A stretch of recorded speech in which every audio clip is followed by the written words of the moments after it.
नमस्कार दोस्तों। आप देख रहे हैं यूपी ने महाराष्ट्र में तहलका मचा दिया है। भड़काऊ भाषण देने का और दंगे फैलाने का जिनको शौक चढ़ा था, जिनको कीड़ा काट लिया था, ऐसे मुस्लिम नेता और मुल्ले मौलवियों का अच्छे से इलाज योगी जी ने शुरू कर दिया है।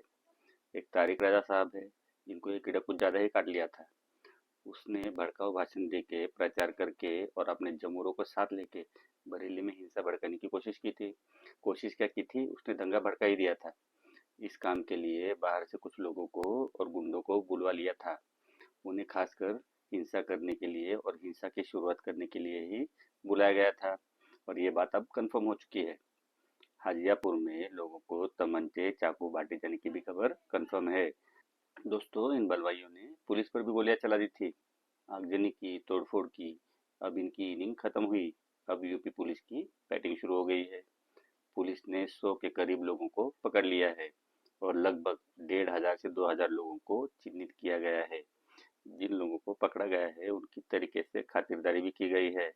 सब लोगों से सरेआम चौराहे पे खड़ा करके हाथ जोड़ के माफी मंगवाई गई है। और आपको लगता है कि ये लोग इतने सस्ते में छूट जाएंगे? नहीं, ये लोग इतने सस्ते में नहीं छूट सकते। और आपको ऐसा लगता है तो आप भूल कर रहे हैं। इनकी तो अभी और खातिरदारी होगी। आपको पता है ना यूपी पुलिस का क्या फंडा है? यूपी पुलिस का फंडा या तो गोली या फिर डंडा। पूरी टीम रिटायर्ड हर्ट और पल भर में पूरा जोश ठंडा। और लोगों को एलबीडब्ल्यू करना तो इनका सिग्नेचर स्टाइल है, जो कि हर कार्रवाई में दिखना ही दिखना है। तो इस कार्रवाई में भी एक प्लेयर को एलबीडब्ल्यू कर दिया गया है। मतलब अब तक तो एक ही दिख रहा है, लेकिन आने वाले समय में और भी दिख जाएंगे और हो सकता है कोई क्लीन बोल्ड भी हो जाए। मतलब गोली सर में और बंदा हुर के पास। अब महाराज और यूपी पुलिस ने जब बैटिंग करना शुरू कर दी है तो ये लोग बाप बाप करके चिल्लाने लग गए। अब कहाँ से आएगा भाई बाप तुम्हें बचाने? वो तो खुद कहीं डुबक के बैठा हुआ होगा, खुद की खैर मना रहा होगा। अब ये भाई साहब तौकीर रजा साहब, इनके बारे में मैं क्या कहूँ। मुझे ना ऐसे लोगों को देख के फिल्मों के फाइट सीन याद आ जाते हैं, जिनको देख के मैं हमेशा सोच में पड़ जाता हूँ। फाइट सीन में क्या होता है, जो हीरो होता है वो विलेन की टीम की अच्छे से धुलाई कर रहा होता है स्टाइल से। पहला आया तो एक मुक्के में जमीन पे 2-3 टप्पे खा के लुढ़क गया। दूसरा आया तो एक किक में हवाई सफर पे निकल गया। तीसरा आया तो उसको उठा के गमछे की तरह गले में डाल दिया और उसकी हड्डियां तोड़ दी। मतलब साफ दिख रहा होता है कि अगले का अंजाम भी ऐसा ही कुछ होना तय है। मगर फिर भी अगला रुकता नहीं, वो मरने के लिए आ ही जाता है। और तो और ये हीरो साहब 20-25 लोगों को ऐसे भयानक ढंग से लुढ़का देते हैं, फिर भी आखिरी बचा हुआ गुंडा भी जो है वो अपने दिमाग का इस्तेमाल नहीं करता और आगे बढ़ता है ठुकने के लिए। अब इसे कमिटमेंट कहे या मूर्खता कहे, आप ही डिसाइड करो। अब ये तोकील और उस जैसे लोगों ने क्या किया, इन्होंने देखा नहीं कि योगी जी कैसे बड़े बड़े सुरमा लोगों को निपटा चुके हैं। क्या असर किया है इन लोगों का उन्होंने? जो बुलंदियों पर थे उन्हें गड्ढे में पहुंचा दिया है। इतना सब देखने और जानने के बावजूद ये दिमाग नहीं यूज करते और आ जाते हैं योगी जी से टक्कर लेने। अब भाई बाबा से टक्कर लोगे तो दरवाजे पे बुलडोजर खड़ा पाओगे, न दीवार बचेगी न छत, और ऊपर से पुलिस से मरम्मत। ये भाई ने भी ये रिस्क उठाया और ये कांड कर दिया। अब होना क्या था, जैसे ही बाबा ने देखा कि बरेली में इन्होंने हिंसाचार किया है तो महाराज का माथा ठनका और उन्होंने ताबड़तोड़ कार्रवाई करके इस क्रांतिवीर को और इसकी पूरी टीम को एक साथ अंदर कर दिया। भाई के सारे रिश्तेदारों पे केस ठोक दिए और पहुंच गए बुलडोजर लेके उनके घर पे।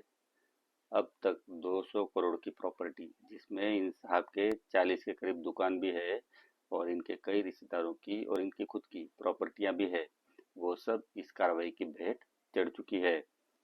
अब ये जो तौकीर अपना पराक्रमी वीर था, ये भाग गया और दुबक के बैठ गया, अपने किसी रिश्तेदार के घर पे छिप के बैठ गया। पर अपनी यूपी पुलिस भी चिट्टी से कम नहीं है।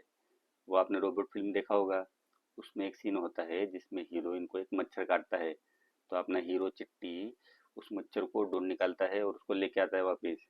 यूपी पुलिस का भी नेचर कुछ ऐसा ही है। इन्होंने भी इस मच्छर को ढूंढ ही निकाला। अब इसको अच्छे से निचोड़ा जाएगा, तबीयत से तोड़ा जाएगा। इसके अंदर का जो सुलेमानी कीड़ा है उसको निकाल के छोड़ा जाएगा। घर बार संसार तो इसका लूट ही चुका है, साथ ही इसका साथ देने वाले सब लोग बर्बाद हो चुके हैं। अब इनको समझ में आ रहा होगा कि इन्होंने किस आग में हाथ डाला था। लेकिन अब कुछ नहीं हो सकता, अब पछताने से क्या फ़ायदा। अब इनकी मिसाल बना दी जाएगी बाकियों के लिए, और ये महाराज का स्टाइल है। दोस्तों, इनका हशर देख के किसी को बुरा लग रहा है तो ये जान ले कि ये वही लोग हैं जिन्होंने पथराव किया है, आगजनी की है, तोड़फोड़ की है, और तो और पुलिस पे गोलियां भी चलाई है। इन लोगों ने गुरुवार को व्हाट्सएप ग्रुप बना के शुक्रवार को भीड़ जुटाने की तैयारी कर ली थी। इनमें से एक नाम और भी सामने आ रहा है। इसका नाम है नदीम खान, जो कि इत्तेहाद मिल्लत काउंसिल का अध्यक्ष है। भीड़ जुटाने में इसका बड़ा हाथ था। जुम्मे की नमाज के बाद इन लोगों ने अपनी कार्रवाई शुरू कर दी। हमेशा की तरह इनके जो स्पेशल गुंडे थे, उन्होंने पथराव की शुरुआत की। अब उनको इसी काम के लिए बुलाया गया था। इन्होंने पथराव की शुरुआत कर दी तो उनकी देखा देखी बाकी लोग भी जोश में आ गए। उन्होंने भी हिंसा शुरू कर दी। वो भी जुट गए हिंसा करने में। इसी बीच पुलिस पर भी फायरिंग हुई। अब आपको पता है ये फायरिंग किसने की होगी। मतलब ये लोग चाहते थे कि इनकी फायरिंग के जवाब में पुलिस भी कुछ गोलियां चलाए, जिनमें इनके दो चार लोग मारे जाए, और फिर इसी बात को मुद्दा बना के ये पूरे देश में बवाल मचाते फिरे और हिंसा फैलाने शुरू कर दे। मगर यूपी पुलिस, जो बलवान के साथ साथ बुद्धिमान भी है, उसने ऐसा कोई कदम नहीं उठाया जिनसे इन लोगों को ऐसा कुछ करने का चांस मिले, और बड़ी साजिश जो इनके द्वारा की जानी थी वो अपने आप नाकाम भी हो गई। ये जो मुस्लिम लोग वहाँ पे पत्थरबाजी कर रहे थे, उनमें से ज़्यादातर लोगों को तो ये पता ही नहीं होगा कि उन्हें बहला फुसला के मजहब के नाम पे भड़का के इमोशनल करके मरवाने के लिए बलि का बकरा बना के यहाँ पे लेके आए हैं। उनकी चिताओं की आग पे ये मक्कार लोग अपनी रोटियां सेकने की कोशिश कर रहे हैं, और हर जगह हमेशा यही होता है। दरअसल मुसलमानों को हिंदुओं से खतरा नहीं है, इनको इन मुल्ले मौलवियों से और अपने नेताओं से खतरा है, जो इन्हें आगे करके अपना हित साधने में लगे हुए रहते हैं। इनकी चिताओं पे अपनी रोटियां सेकने में लगे हुए रहते हैं, और मजहब के नाम पे इनको उकसा के इनको मरवाने पे तुले हुए होते हैं। अब एक मनोमानी है, वो भी लगा हुआ है इनको भड़काने में। वो कह रहा है, मुसलमानों, क्रांति लाने के लिए लड़ो, रास्ते पे आओ, पत्थर बरसाओ, गोलियां खाओ और हुरों के पास पहुंच जाओ। पर क्या ये खुद जाएंगे रास्ते पे? नहीं। दोस्तों, इनमें से एक भी नेता कभी भी किसी भी हादसे का शिकार नहीं होता। इनकी तो कपड़ों की सिलवटें तक नहीं आती भाई। मरते तो वो लोग हैं जो इनके बहकावे में आकर इमोशनल हो जाते हैं और मजहब के नाम पे कुछ उल्टी सीधी हरकत करके बैठ जाते हैं, और बाद में उनको उसका हर्जाना भी भुगतना पड़ता है। और जब कुछ मिलने की बात होती है तो ये भाई सबसे आगे होते हैं। पूरी मलाई ये भाई लोग खुद चट कर जाते हैं, और आम मुसलमान जो होता है उसको कुछ भी नहीं मिलता, वो वहीं के वहीं रहता है। ये कुछ लोग हैं जो अपनी कार्रवाइयों से पूरी कौम को बदनाम करने में लगे हुए हैं। खैर, योगी तो योगी है, इन्होंने सीधे जड़ों पर प्रहार करना शुरू कर दिया। मोदी जी और योगी जी का एक सिंपल तरीका है, और वह यह है कि सांप को मारना है तो उसका फन कुचल दो, सर पे वार करो। और दूसरी बात, ये लोग अच्छे से जानते हैं कि दुनिया में कोई भी चीज बिना पैसों के हो ही नहीं सकती। इसलिए वो ऐसे लोगों के संपत्तियों पर ऐसा प्रहार करते हैं कि वो बेचारा सड़क पे आ जाता है और आगे कुछ करने के काबिल नहीं रहता, क्योंकि उसको खुद के वांदे हो जाते हैं, खुद को बचाने के लाले पड़ जाते हैं। योगी जी ने इस मामले में भी ठान लिया है कि ऐसी सख्त कार्रवाई करेंगे कि पूरे देश के लिए ये एक मिसाल बन जाए।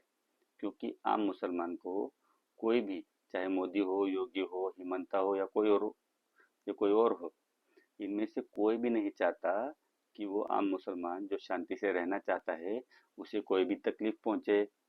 इन लोगों में से कोई भी यह नहीं चाहता कि वो आम मुसलमान इन लोगों के हाथों का खिलौना बन के मजहब के नाम पे उल्टी सीधी कार्रवाई करके बलि का बकरा बन जाए। और इसी सोच के चलते योगी जी भीड़ पर कार्रवाई नहीं करते। वो सिर्फ चुन चुन के उन्हीं लोगों को निशाना बनाते हैं जिन्होंने हिंसा में अगुवाई की हुई होती है, जो इन लोगों के सरपरस्त होते हैं, जो इनके अगवा होते हैं। और ये बात आप लिख के रखिए कि आने वाले दिनों में योगी जी का ये मॉडल जो है वो आपको पूरी दुनिया में दिखना शुरू हो जाएगा। बुलडोजर एक्शन आप यूरोप, अमेरिका जैसे देशों में भी देख पाओगे। दुनिया भर के लोग इस मॉडल की स्टडी करेंगे, और यूपी पुलिस जो है, जो कि ऑलरेडी दुनिया की सबसे इफेक्टिव पुलिस बन चुकी है, उसका उसका नाम पूरी दुनिया में गूंजने लग जाएगा। जिसने बहुत ही कम समय में अपनी भ्रष्ट और कमजोर वाली इमेज को खत्म करके ऐसा नाम कमाया है, ऐसा रुतबा हासिल किया है कि वह पूरे देश ही नहीं, पूरी दुनिया के लिए मिसाल बन गई है।